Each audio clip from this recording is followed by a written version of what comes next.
Alright, today we're going to be making a vinegar bomb. You'll need vinegar, a water bottle, baking soda, and toilet paper.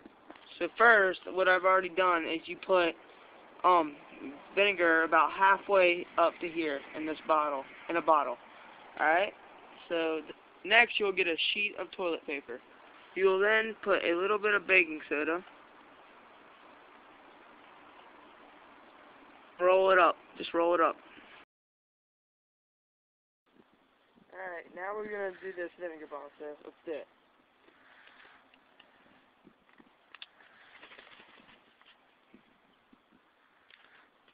Oh, shit.